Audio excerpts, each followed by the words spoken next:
Bismillah, alhamdulillah, wassalatu wassalamu ala rasulillah. Ahiret dərslləri bizning bugün 80-ci dərs axırı. Bugün cəhənnəm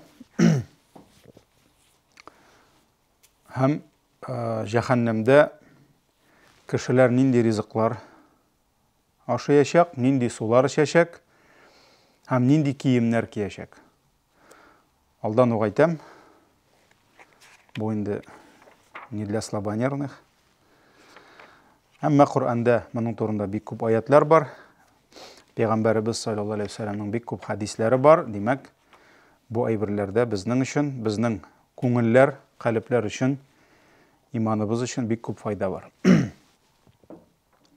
Чөнки кеше аның табигаты шундый, ул кайгырырга яратмый, ул шатланганны ярата, шатланырга ярата, шатландырган кешеләрне ярата. Әмма тормышта безгә шатлыклар гына түгел, кай вакыт менә шушы безне кайгыртулар да безгә еш кына үзгәрергә, хәерлелеккә ирешергә ярдәм итә. Гомумән, Аллаһ Тәгаләнең исем-сыйфатларын санаганда без инде иң беренче урыннарда аның Ар-Рахман, Ар-Рахим дигән исемнәрен куябыз. Рус телендә инде ул милостивый һәм милосердный дип тәрҗемә ителә. Ләкин алар икесе дә Аллаһ Тәгаләнең рәхмәте инде. Ул милостивый, милосердный, ул инде сүз булсын өчен генә инде. Икесе дә милостивый дип әйтергә була, ләкин инде бәлки дөресрәк була всемилостивый дип инде, һәм милостивый. Чөнки Аллаһның Ар-Рахман исеме белән Рахим исеменең аермасы шунда, Ар-Рахим Аллаһның тугры бәндәләренә булган рәхмәте. Һәм кыямәт көнендә Аллаһның бу рәхмәте фақат иман ияләренә генә булачак, һәм имансызларга Аллаһның бер нинди дә рәхмәте төшмәячәк. Кызгануы бер нинди дә булмаячак, шуңа күрә ул мөэминнәргә генә булачак. Ар-Рахман ул инде Аллаһның әйтик всеобъемлющий рәхмәте, һәм бу дөньяда ул бөтен кешегә ирешә, бөтен мәхлукларына ирешә. Иманлыларга да, имансызларга да, чөнки имансыз да аңа кояш төшәме төшә, су эчәме эчә, һава сулыймы сулый, аның да йөрәге тибә, ул да әйтик тормышта ниғмәтләр ала, шуларга шатлана, ятып йоклый. Бу Аллаһның Ар-Рахман исеме, аның галимнәр әйтәләр, Аллаһның гыйлеме кая кадәр җитсә, шунда кадәр аның рәхмәте җитә. Ә без беләбез, Аллаһның гыйлеме шиксез. Аллаһның гыйлеменнән тыш читтә, за рамки дип әйтәбез инде, знание Всевышнего никто и ничто не может быть. Значит, за рамки его милости тоже никто и ничего быть не может. Шуңа күрә Аллаһның рәхмәте бөтен нәрсәгә җитә. Иманлыга да, имансызга да әйттек, һәм Аллаһның рәхмәте дигәч, менә без бит инде ниғмәтләр турында әйтәбез. Ниндидер бәла казалар, ниндидер авырулар, башкалар Аллаһның рәхмәте дип без моны күрмибез. Әмма галимнәр әйтәләр, һәр нәрсәдә Аллаһның рәхмәте бар дип. Һәр нәрсәдә. Бигрәк тә мөэмин өчен һәрбер әйбердә Аллаһның рәхмәте бар. Шуңа күрә шушы әйтик, шушы әйбердән чыгып, галимнәр әйтәләр, мөселманның ниғмәтне алуы да Аллаһның рәхмәте, ниғмәттән мәхрүм калуы да Аллаһның рәхмәте. Мәсәлән, кай вакыт Аллаһ Тәгалә безгә нәрсәдер бирә, без сөенәбез, машалла, миңа Аллаһның рәхмәте дибез, шөкер итәбез, инде шөкер итсәк. Ә кай вакыт Аллаһ бездән нәрсәнедер ала. Бу да Аллаһның рәхмәте. Бу да Аллаһның рәхмәте. Мәсәлән, әле кичә төнлә бер кардәш шалтырата инде, баласының хәле начар булып, аңын югалтып, шунда сорау бирә инде, хәзрәт, менә әйт инде, нәрсәдер дөрес эшләмим микән соң инде ди, нәрсәдер ялгыштым микән соң, әйтәм, ялгыш, бөтен кешедә ялгышлык бар. Менә Аллаһ Тәгалә бит шулай мине бала аша газаплый дип әйтәм, Пәйгамбәр саллаллаху алейхи ва салламның үз кулында ничә баласы үлде. Пәйгамбәрбез дә нәрсәдер дөрес эшләмәдеме? Пейғамбар саллаллаху алейхи ва саллям өлгенде, аның бір генә баласы исәни. Бір генә баласы Фатима гына исәни. И то урысча әйтәм инде, Фатима ничә яшьлеге Пейғамбар саллаллаху алейхи ва саллям өлгәннән соң ярты ел эчендә ул да үлде. Шуңа күрә Пейғамбарыбыз алейхиссалату вассаламның баласы авырту, мәсәлән, хатыны үлү яраткан Хадишәсе. Ул бит инде Пейғамбарыбыз нәрсәнедер дөрес эшләмәде дигән сүз түгел. Ул Аллаһның тәкъдире, ул Аллаһның сынавы. Шуңа күрә мөэминнәр өчен һәрбер җиңеллектә генә түгел, авырлыкта да Аллаһның рәхмәте диләр. Мәсәлән, Гомар ибн Габдул-Газиз әйтте, әгәр дә Аллаһ сиңа биргән бер ниғмәтне алса, һәм шушы югалтуга алмаш буларак, как альтернатива, как замена, Аллаһ синнән бер ниғмәтне алды, һәм шуңа замена буларак сабырлык бирсә ди, билегез ди, сабырлыкның кыйммәте ди, бу алынган ниғмәттән күбрәк ди. Мәсәлән, кемдер әйтик, нәрсәдер югалтты, аның акчасы югалды, сәүдәсе югалды, машинасы бәрелде, нәрсәдер булды. Аллаһ алды. Рәхәт түгел, ләкин Аллаһ аңа нәрсә бирде? Сабырлык бирде. Замен.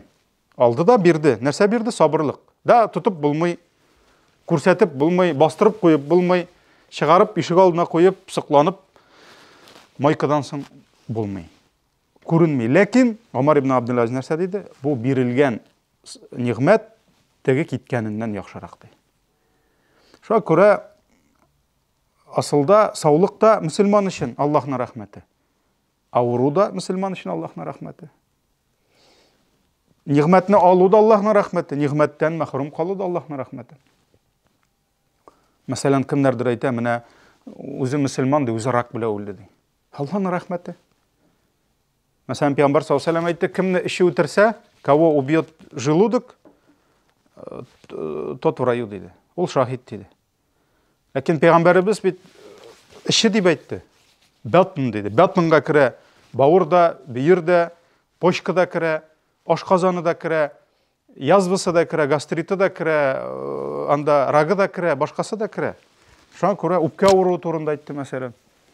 Үпкә авыруы, мәсәлән, сулам ише, шул ковид та керергә мөмкин. Менә шуңа күрә мөселман өчен, мәсәлән, остаться под развалинами, җимерекләр астында калып үлү. Мәсәлән, нәрсәдер җимерелде, ул аста калды. Ул җәннәттә диде. Хайван ашы икән, ул җәннәттә диде. Суда батып үлгән икән, ул җәннәттә диде. Утта янган икән, ул җәннәттә диде. Шуңа күрә кагыйдә нинди? Әгәр дә син дөрес юлда булсаң, һәр нәрсәне дөрес итеп эшләргә алып тырышсаң, бөтен нәрсә сиңа Аллаһның рәхмәте. Бөтен нәрсә. Һәм менә моннан чыгып, без инде темага кайтабыз. Җәннәт Аллаһның рәхмәте булган кебек, җәһәннәм дә Аллаһның рәхмәте диләр. Җәһәннәмнең булуы, җәһәннәмнең дөрләп януы, җәһәннәмдә, менә без сезнең белән җиткәнбез, әле бу кичкенә генә китап, җәһәннәм турында гына 100-нче биткә киткәнбез без менә. Мин әле тырышам аны кыскача бирергә. Һәм бүген сөйләшәбез җәһәннәмдә нинди куркыныч ризыклар, эшләрен йөртә торган, бу да Аллаһның рәхмәте. Ни өчен? Чөнки галимнәр әйтәләр, понятно, кайдыр сынау, кайдыр югалту, сабыр иттең, Аллаһ сиңа күбрәк бирде, әҗрен бирде. А җәһәннәм кая? В чем здесь милость? Где здесь милость Аллаһа дигәч, галимнәр әйтәләр, җәһәннәм ул камчы ди. Камчы. Это кнут ди, который гоняет людей ди. Куда? Җәннәткә. Аллаһ җәһәннәм белән кешеләрне куа кайда? Җәннәткә куа. Барыгыз ди, җөрмәгез монда ди. Беләсезме, мин сезгә күпме газап әзерләдем ди. Эшләрегез янашак ди, тышларыгыз янашак ди. Күзләрегез тышка килеп чыгачак ди. Барыгыз, җөрмәгез монда, кая барыгыз ди? Җәннәткә барыгыз ди. Кылмагыз ул гынахларны ди. Мәсәлән, кайбер кешеләр әйтә бит, Альхамдулилла, Аллаһ рахимле, оказывается, таухид әхле булсаң, иман әхле булсаң, күпмедер янасың да, җәһәннәмдә, аннарысын китәсең җәннәткә дә, җәннәттә булачаксың икән ди. Әлбәттә, безнең игътикадыбыз шуны күрсәтә. Әгәр дә синең калбыңда иманың бар икән, иртәме соңмы син керәсең җмохка, ләкин менә бу әйберләрне укыган сайын, анда кірәсе келмей. Проще мында сабыр итәргә. Проще мында гынахтан тыелырга. Мында син гынахка сабыр итә алмыйсың. Анда ничек ул утка сабыр итмәкче буласың? Шуңа күрә җәһәннәм Аллаһның рәхмәте диләр. Это кнут Аллаха, которым он гоняет нас куда? В рай диләр. Шуңа күрә һәрбер нәрсәдә Аллаһның рәхмәте. Менә бу куркыныч әйберләрдә дә безнең Аллаһның рәхмәте, чөнки ул безне нишләтә? Ул безне җәннәткә куа. Монда килмәгез ди.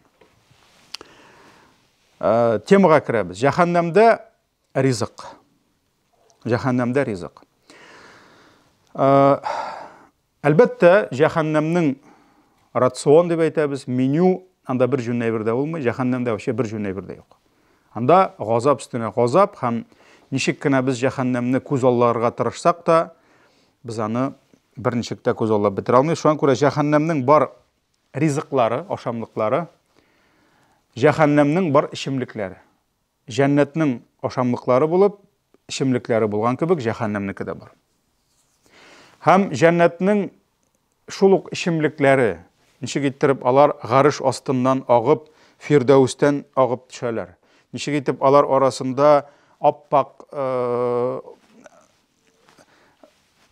сөт елгасы, тәмен үзгәртми торган. Ничек итеп алар арасында аппак су, бал елгасы, шәраб елгасы. Аны инде күз аллаганда ук ул матурлык, ул ниндидер хәерле әйбер икәнен, кыйммәтле әйбер икәнен күрсәтә. Монда шуның бөтенесе киресе. Вот нинди җирәнгеш, ямсыз әйбер булырга мөмкин, алар бөтенесе җәһәннәмдә. Но ул миллион раз хуже того, что мы можем себе предположить, яки представить. Шуңа күрә җәһәннәмдә нинди куркыныч ризыклар булырга мөмкин, бөтенесе бар. Булсынмы алар агулы ризыклар. Булсынмы алар шәнешкеле ризыклар. Ягъни ашаганда бөтен нәрсәне йырта торган. Булсынмы ул кайнап торган май, кайнап торган сулар, төрле үлекләр һәм башкалар. Менә ниндине без дөньяда ширканабыз, алар җәһәннәмдә бар, ләкин ул хужарак. Шуңа күрә Гашия сүрәсе Аллаһ Тәгалә әйтә 6-7 аятлар: "Ләйсә ләһум таамун илля мин дари'ди". Аларның дари' дигән үсемлектән башка ризыклары булмас ди.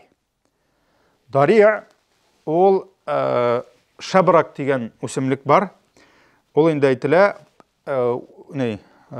үрмәле, менә булай үрелеп киткән, җәелеп үсә торган шәнешкеле үсемлек ул дөньялыкта.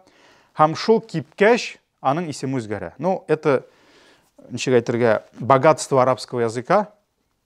Гарәп телендә күп кенә сүзләрнең йөзләгән синонимы бар. Йөзләгән синонимы бар. Менә, мәсәлән, рус телендә, татар телендә без ул кадәр синоним таба алмыйбыз. Мәсәлән, без әйтәбез, бу шыршы, ул кипкәч кипкән шыршы дибез. Шулай бит инде. Мәсәлән, бу кайын, бу кипкән кайын. Гарәп телендә монсы кайын, монсының икенче төсе исеме. Ул кипкән бу агач дип әйтелмәскән. Шуңа күрә ул үзе шабрак булса, шабрак кабилен. Ул кипкәч дариғ дип атала. Димәк, бу шәнешкеле үлән, ул кипкән. Кипкән корган, ул дариғ дип атала. Һәм тәфсир галимнәр әйтә инде, шушы Коръәнне безгә тәфсирләүче, бу иң куркыныч, иң җирәнгеш ризыкларның берсе ди, дария. Ягъни, менә шушы кипкән, корган, агулы, шәнешкеле ризык.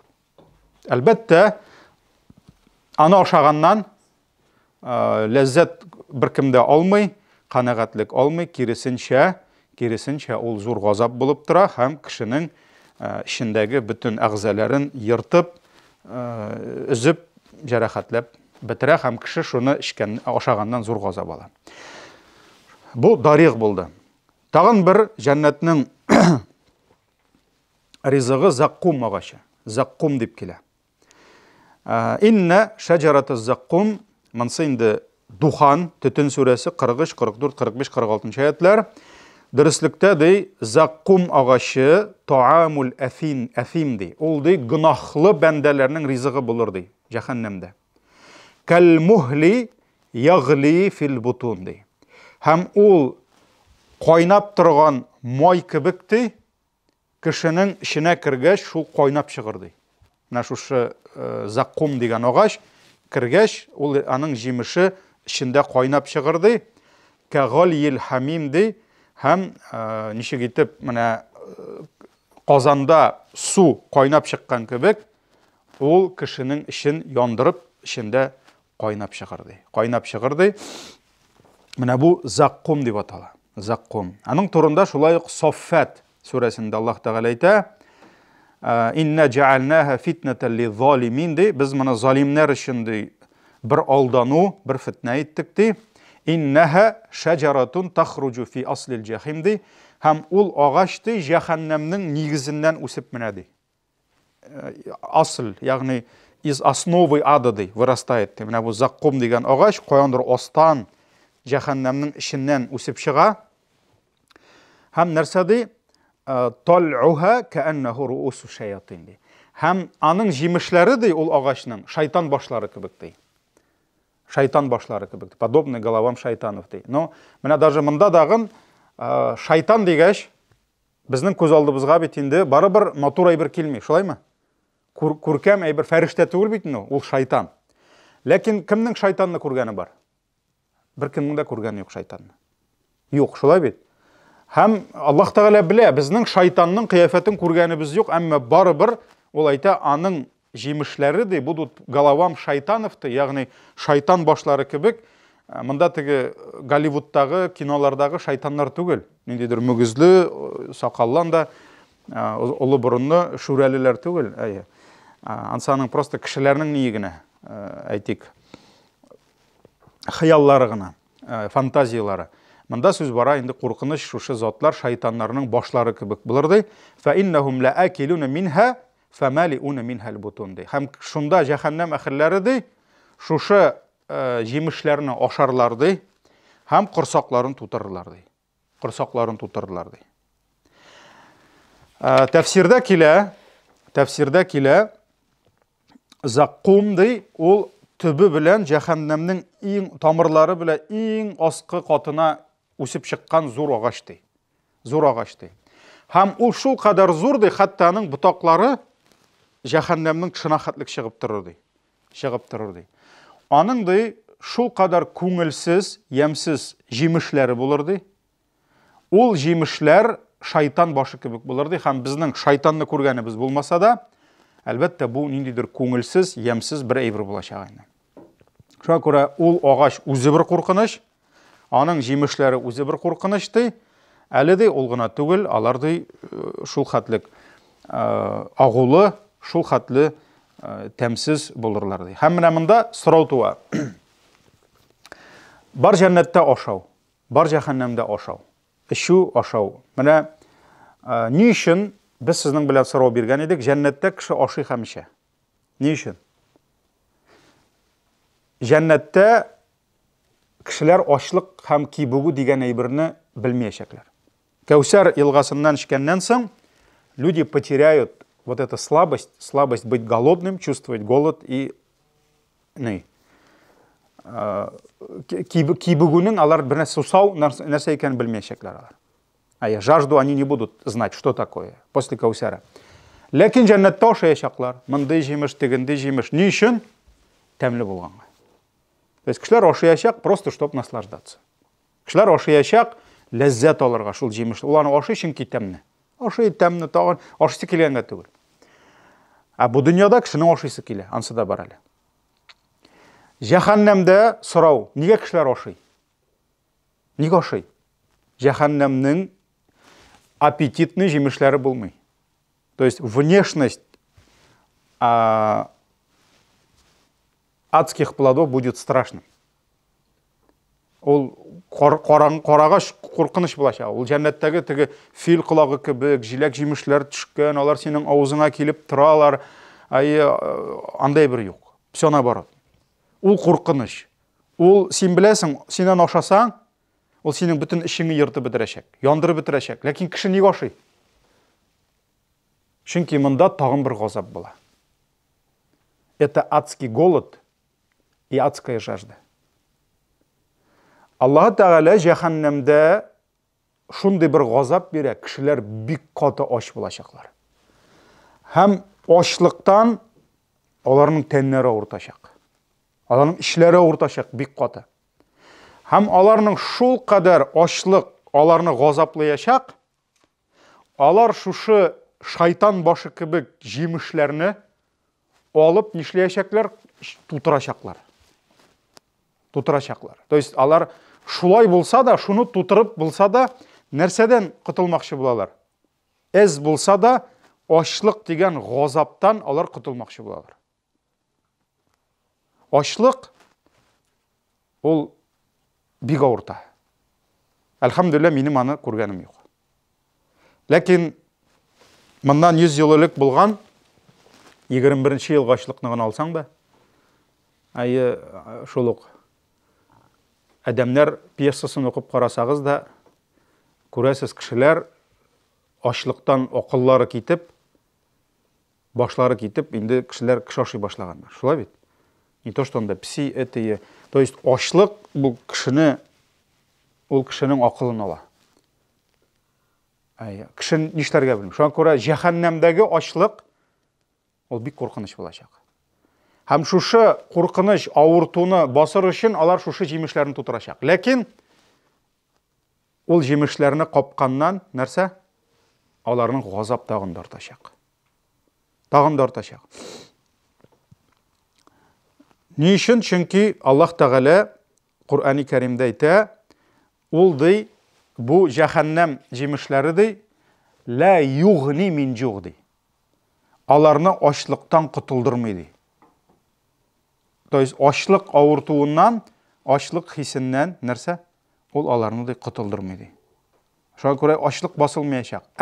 Яңа газап киләчәк. Шуңа күрә беренче этап ризык мәсьәләсендә, су мәсьәләсендә, беренче этап газап ул ачлык. Кешеләр шушы ачлык авыртуыннан нишләргә белмичә тутырачаклар җимеш. Икенче этап җимеш нишли башлый? Кайный башлый иштә. Җимеш йырта башлый ишне. Һәм икенче газап башлана. Өченче этап нәрсә? Су. Кешеләр китәчәкләр су эзләп. Ансы хәзер су турында. Шуңа күрә менә иң беренче кеше ачлыгын басам дип нишли? Ризык эзли. Ризык капкач, ул ризык бөтен нәрсәне йырта, вата, сындыра башлый. Ул ризыкны эчәргә дип, алар нишләр? Тизрәк суга чабалар. Су ул нәрсә? Җәһәннәм суы. Бу дөньядагы сулар юк, ул җәһәннәмнең айрым суы. Ул су кергәч, газап тагын да зураячак. Шуңа күрә Мухаммад сүрәсе, менә нәрсә дип килә? Вакыйга сүрәсе. Бик көчле сүрә. Вакыйга сүрәсенең тәфсирен укыгыз. Күп укыгыз. Чөнки вакыйга ул Әл-Вакыйга дигән сүрә, происшествие. Неминуемый дип тә килә бугай. 51-нче, 52-нче, гомумән башыннан алып ахырына хәтле укыгыз, анда бик күп безгә тәрбия. Шунда Аллаһ Тәгалә әйтә, алар ди заккум җимешен тутырырлар ди, фамалиуна минхал бутун ди. Алар ди шуның белән корсакларын тутырырлар. Корсак тутыргач нишләргә белмиләр. Нәрсә ди? Фашарибуна алейхи минал хамим ди. Шуннан соң алар ди шушы ризык белән тыгылырлар ди. То есть җимешне капкач, җимеш кирми. Алар тыгыла башлыйлар. Бу үзе бер газап. Әле ашказанга кергәнчә. Шуннан соң шушы җимешне йотам дип, алар чабырлар суга ди. Суга. Ул нишләргә белми. Хәр йотырга кирәк, шулай бит. Һәм Аллаһ Тәгалә әйтә, фашарибуна шурба, алар ди кайнап торган суларны эчә башларлар ди. Фашарибуна шурбал хим ди. Һәм алар они будут пить как больные верблюды ди. Шурбал хим. Монда инде шундый мәгънәдә килә, менә әгәр дә дөя битендә ул самый нәрсә? Шүлдә күбрәк түзә торган, озаграк түзә торган хайван. Мәсәлән, атлар, этләр, алар алай дөя кебек сабыр итә алмый. Шуңа күрә дөя ул бара. Әмма дүйе бик ұзақ сусыз, ризықсыз барғаннан соң, дүйеге суны берсең, ол бір тоқтамай іше дейлер. Бір тоқтамай іше ол. Міне, ақылын жоғалтып, іше ол. Чүнки ол көпмі сусыз барған. Шолай бет. Міне, шуның кібік, тігі ризық мұнда кіргеш, алар ништәргә білмейші, ябырлашақлар суға.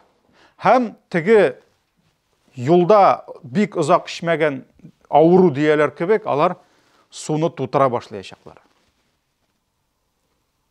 Хәза нузулухум яумаддин. Менә бу аларның ди җәһәннәмдә булачак сый-хөрмәтләр инде ди. Менә аларның это их угощение, которые их ждет яумаддин.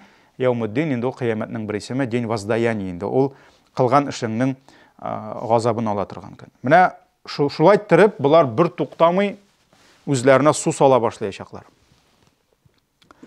Ләкин су үзенекен эшли. Мөхәммәд сүрәсе 15-нче аят. Ва суqu ma'an hamiman. Шул вакыт аларны ди, аларга ди кайнап торган су ишертерләр ди. Хамим. Хамим ул кайнап торган су. Фaqatta'a am'a'ahum ди. Һәм шушы кайнап торган су ди аларның шәкләрен йыртып бетерер ди. То есть, монда инде бер газап, икенче газаптан хужырак. Бер газаптан кутылам дип икенчесен алалар, икенчесе хужы булып чыга. Өченчесен алалар, өченчесе хужы. Ачлык иде, ачлыкны басып булмас микән дип тутырдылар, ризык тыгылды, газап, су белән тутырдылар, газап. Менә шуңа күрә җәһәннәм ул шундый йорт инде. Анда газап өстенә газап була. Инна ладайна анкалан ва джахима. Аллаһ Тәгалә әйтә, без аларга әзерләдек ди җәһәннәм утын һәм ниләр, кандалалар, аковы. Ва тааман за гуссатин ва азабан алиман ди. Һәм без аларга ди шундый ризык әзерләдек. Ул ризык аларны тыгылдырыр ди. То есть они будут давиться. Инде шушы тыгылачаклар, шушы ризык белән һәм нәрсә ди? Һәм ашы газап biz аларга әзерләдек ди. Һәм Пәйгамбәрбез саллаллаһу алейхи ва саллям әйтә. Нәбу заккум ди. Заккум дигән бит инде агач дидек, шулай бит. Әгәр дә заккумның бер тамчысы ди. Вот если бы одна капля этого заккума ди, Аллаһ Тәгаләнең илчесе әйтә, попадет в земной мир ди, менә бу дөньяга эләксә ди, бер тамчысы ла афсадат аля ахли дунья маишахум ди. Бу дөньяда яшәгән бүтән кешенең тормышы бозылачак ди. Все, то есть бүтән кешегә нәрсә невыносимо булачак монда. Яки уттан, яки истән, яки башка нәрсәдән, ләкин монда нәрсә бүтән кешенең тормышы бозылачак ди. Фа кайфа биман якуну таамаху ди. Әгәр дә ди Пәйгамбәр саллаллаһу алейхи ва саллям әйтә, шушы заккумның ди бер тамчысы ди. Шушы җир шарында яшәгән бүтән кешенең тормышын вата җимерә торган булса ди, нәрсә күз алларга була ди, что же можно представить того, у кого, чья пища будет заккум ди, чьей пищей будет ди. Шуңа күрә кемнең ризыгы заккум була, моны ди, аны нинди газап көтә ди, монда ди күз алына китереп булмый ди. Бу Тирмизи риваятында килә. Хасан сахих дип әйтелә. Шуңа күрә менә бу заккум булды. Заккум. Шулай ук тагын бер җәһәннәмнең ризыгы, ул да булса гыслин. Аллаһ Тәгалә Әл-Хакка сүрәсендә әйтә: "Фалайса лаху ал-яума ха-хуна хамим" ди. Ул көнне ди җәһәннәмдә бер кемнең дә яраткан дусты, туганы булмас ди. Ягъни аны хөрмәт итә торган, якын итә торган, андый кеше булмаячак, анда все для него будут чужими. Вала таамун илля мин гыслин ди, һәм аның ди һичбер ризыгы булмас ди гыслиннән башка ди. Гыслин. Гыслин ул инде менә Аллаһ Тәгалә ул шын гыслиннең нәрсә икәнен без белмибез. Ләкин без бу дөньяда ук бу гыслиннән ширкансын, җирәнсен өчен Аллаһ Тәгалә гыслин дип әйтте. Гыслин ул нәрсә? тән пішкәннән суаға бит, сары су. Менә шул су гыслин дип атала. Ул русча инде сукровица дип әйтелә инде ул. Ла яакулуху илля ал-хатиун ди, һәм бу ризыкны ди фақат хаталы, гынахлы кешеләр генә ашар ди. Хакка сүрәсе 35-37 аят. Икенче бер аятта гассак ди. Гассак ансы уже үлек, гной. Тегесе инде как бы вода дип әйтелә инде, который выделяет кожа обитателей ада дип, амансында инде уже үлек дип әйтелә, гной. Ва ахару мин шаклихи азваж ди, һәм аларга ди башка төрле газаплар да әзерләнгән ди. Сад сүрәсе 57-58. Шуңа күрә монда инде килә адәм балаларының тәннәре янганнан, ул тәннәрдән инде су чыгачак, үлек, ул кемгәдер махсус ризык булып киләчәк инде. Алла сакласын. Шуңа күрә алдан әйтәм бит, ничә хорошего юк. Суларга килгәндә, иң беренчесе күп аятларда килә хамим. Хамим ул кайнаган су, кипяток, кипящая вода дип килә инде. Мәсәлән, Мухаммад сүрәсе 15-нче аятны китердек, ул аларның шәкләрен йыртар ди. Шулай бит, шул хәтлек булыр. Кайнар, пешереп йыртар ди. Җәһәннәмдә бик иссе булу сәбәпле, бик кызу булу сәбәпле, җәһәннәм әһелләре Аллаһтан яңгыр сораячаклар. Яңгыр. Бик каты яңгыр сораганнан соң, Аллаһ аларга яңгыр бирәчәк. Һәм Кахф сүрәсе 29-нчы аят, Аллаһ Тәгалә әйтә: "Ва иястагыйсу", алар ди Аллаһтан яңгыр сораганнан соң ди, югасу, аларга ди яңгыр бирелер ди. Бима ин калмухл яшфил вуҗух ди. Ул ди яңгыр ди. Монда берничә перевод килә. Кайбер җирдә килә кайнаган май ди. То есть кайнап торган май, это хуже, чем кайнап торган су инде. Шулай бит. Икенче бер җирдә килә кайнап торган тимер. То есть это расплавленный металл дип, явачак инде сезләренә дип килә. Монда һәрберсенең температура башка инде. Би'са шараб ва саат муртафаqa ди. Һәм ул аларның йөзләрен, тәннәрен яндырыр ди бөтенесен ди. Һәм никадәр яман эчемлектер бу ди, һәм никадәр яман урын бу җәһәннәм ди. Аллаһ Тәгалә әйтә Кахф 29. Аллаһ Тәгалә безгә әйтә, менә шундый начар монда ди, килмәгез ди. Шулаймы? Аллаһның рәхмәте бу безгә. Килмәгез монда ди. Тут делать нечего ди. Ва юсқа мин маин садид. Шулай ук тагын бер җәһәннәмнең эчемлеге ул мин маин садид, ягъни үлек суы дип килә инде, үлек суы, гнойная вода инде. Ятаҗарраху ва ла якаду юсигу. Алар аны ди йотып эчәрләр ди, ләкин аны кем йота алыр микән ди? Кем аны йота алыр микән ди? Ибраһим сүрәсе 16-17 аят. Шуңа күрә үлек сулары дип килә. Гассак әйттек инде ансын, гассак ансы ни? Үлек үзе, үлек. Ансы сад 57 иде. Аятларда килә 4 напитка адских. Җәһәннәмнең 4 эчемлеге килә. Менюда. Алла сакласын. Беренчесе хамим булды. Ягъни кайнап торган су. Без күз алдыбызга китер алмаган температурага җиткерелгән инде. Мәсәлән, Рахман сүрәсендә бар ул, ятуфуна бәйнәһә ва бәйнә хамимин анди. Алар ди шуның арасында һәм кайнап торган су янында йөрерләр ди. Икенчесе үлек суы, гассак дип әйттек, үлек дидек, гассак. Ул ризык дип тә килә, эчемлек дип тә килә. Өченчесе гыслин. Гыслин ансы инде үлек суы дидек, ягъни тәннән чыга торган су. Һәм Пәйгамбәр саллаллаһу алейһи ва саллям әйтте: "Инна алаллаһи азза ва джалла аһдан лиман яшрабул мускира ау ясқияһу мин тинатил хабал." Пәйгамбәрбез саллаллаһу алейһи ва саллям әйтте: "Кимдә ким бу дөньяда исерткіш ішімлік ішсе, то есть тот, кто будет использовать, пить спиртные напитки, Аллах Тағала дей, өз үстіне алды, аңалды тинатул хабәл. Тинатул хабәл деген әйбірні берешек дей. Һәм сахабалар сұрадылар, нәрсесің ол тинатул хабәл дей? Пейғамбар саллаллаху алейхи ва саллям айтты, ол дей жаһаннамда янған кішілерінің тәннәрінен шыққан сулар дей.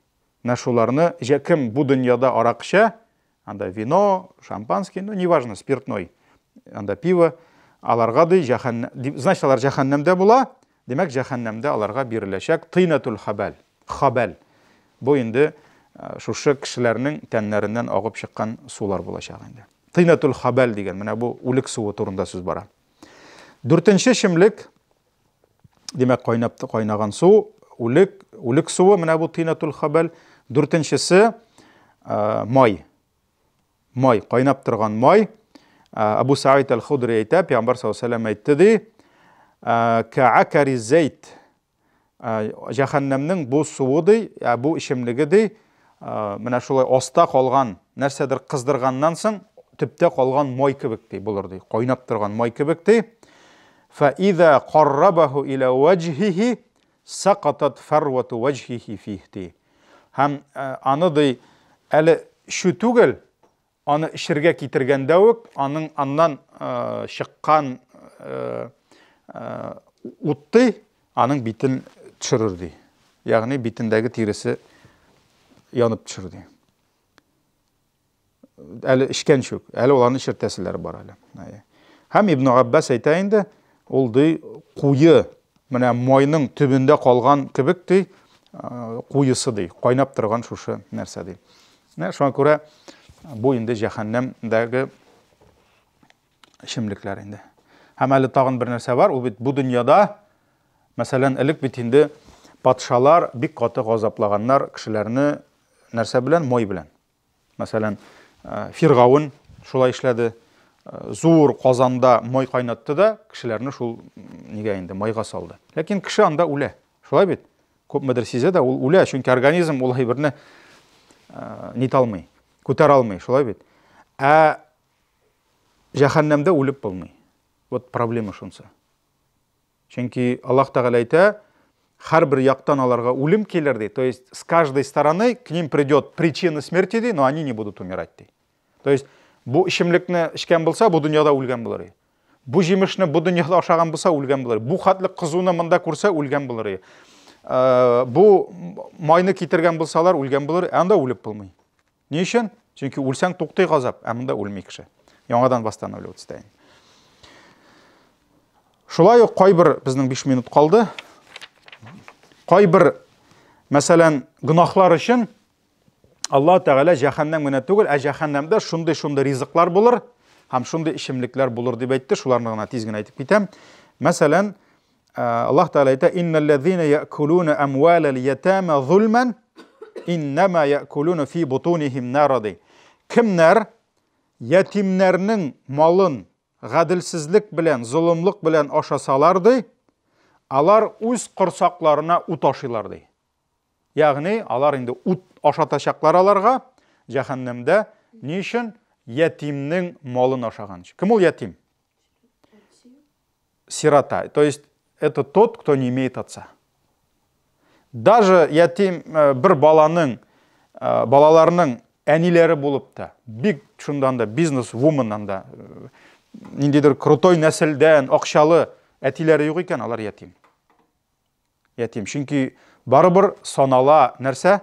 Опекун, защитник, яклаучы, саклаучы әти дип санала. Шулай бит. Шуңа күрә әти юк икән, ул ятим хөкемендә кала. Әнисе булса да, әбисе булса да, ятим хөкемендә кала. Пәйгамбәрбез ятим булды. Ни өчен? Чөнки әтисе юк иде. Аның әнисе булды, бабасы булды, абыйсы булды, әмма әтисе юк. Ул ятим булды. Шулай бит. Әлем яҗидика ятиман диде. Неужели мы не нашли тебя сиротой ди? Фаава. Шуңа күрә ятимнең яклаучысы юк. Һәм ятим малын кемдер килә дә ала. Ни өчен? Чөнки аның артында бер кем дә юк килеп башына бирергә. Или әйтергә, юк тимәңә дип. Шуңа күрә ятимнең малын саклауны кем үз өстенә ала? Аллах Тағала айтады. То есть Аллах Тағала айтады, бұл баланың әтесі жоқ дей. Шуан күрә бұл балаға малына тисәгіз, кемсітсәгіз, с кем будет иметь дело? Со мной дей. Һәм бик каты аятлар бар, кемнәр ятимнәрнең малын ала. То есть золымлык белән. Мәсәлән, ятимне алдарга була. Ул ятимгә киләсе мал булган, ләкин ул аны алды. Ятимнең малына кирде. Мәсәлән, әтисе үлде, ул ятимгә калды, мөлкәт. Ул үзе дә белми. Кемнәрдер килделәр дә баланы алдадылар. Әнине алдадылар. Ул малларны раздербанили, алып бетерделәр. То есть бу ятим малы. Һәм бу иң куркыныч малларын Аллах Тәгалә әйтте, нәрсә диде? Ятимнең малын ашасагыз диде, мин сезне җәһәннәмдә ут ашатачакмын диде. То есть это очень страшное предупреждение, это очень страшное предостережение. Аллах Тәгалә әйтә, только попробуйте диде, ятимнең малына тигез. Шуңа күрә ятим малы бик куркыныч әйбер. Бик куркыныч. Теге аннан куркырга кирәк. Алла сакласын. Иннеллазина яктумуна ма анзалаллаху минал китаби ва яштаруна бихи тhamаnan qalиlan улаика ма яакулуна фи бутунихим илля-нар. Һәм шулай Аллах Тәгалә әйтә, кемнәрдә Аллах биргән, мин иңдергән гыйлемнәрне яшерәләр ди кешеләрдән. Һәм аларны дөньяның битәр малына саталар ди. То есть, мәсәлән, бер әйбер харам. Ул галим белә аны, ләкин ул галимгә җитәкче әйтә, моны ди әйтмәди, мәсәлән, халал дип әйтте. Мәсәлән, бар галимнәр, алар язалар, что риба харам. Что менә бу банковский процентлар харам, тегесе бусы яза китаплар чыгаралар. Бер мәлне бу галимне чакыра султан, һәм әйтә, слушай, ди, син ди подрываешь нашу экономику ди. Давай әйтте, что бу халал. Ул китап яза, что бу халал. То есть, дөньяның битәр малына нишлиләр? Яки мәсәлән, аракыны харам демиләр, мисал белән. Ну, Аллах Тәгалә әйтә, алар ди кырсакларына ут ашарлар ди җәһәннәмдә ди. Бакара 174. Тегесе Ниса 10, бусы Бакара 174. Кием, 1 минут калды. Кием, җәһәннәмнең киеме. Аллах Тәгалә әйтә, "Фаллазина кафару кутти'ат лахум thiyabun min nar" ди. Кафирләр өчен ди киемне кутти'ат кисеп алырлар, выкроют ди из адского пламени ди. То есть без сезнең белән искә төштеме җәннәт киемнәре. Каян алалар? Специальный агач, ул агачның җимешеннән чыгачак. Шулаймы киемнәр? Шуйный фабрика булмый. А монда нәрсә? Җәһәннәмнең утыннан выкроют ди, кутти'ат ди. Ягъни киселеп алыныр ди. Юсаббу мин фауqi руусихимул хамим ди. Аларның баш өсләреннән кайнап торган су, хамим агызырлар ди. Хаҗ сүрәсе 19-нчы аят. 19-нчы аят. Шуңа күрә Аллах Тәгалә киемне уттан да ясый икән. Ут киеме. Шулай ук Аллах Тәгалә әйтә: "Ва тарал муҗримина яума идин муқаррарина фил асфат" ди. Һәм син күрерсең ул көнне гынахлы бәндәләрне ди. Алар закованные ди, ваковы. Алар ди в цепи ди, закованные шылбырлар белән, кандалалар белән алар кадакланырлар ди. Сарабилухум мин катиран ди. Аларның киемнәре катиран булыр ди. Катиран это смола. То есть ул смоланы утта яндыралар да, ул кайнап чыккач үсләренә гызалар.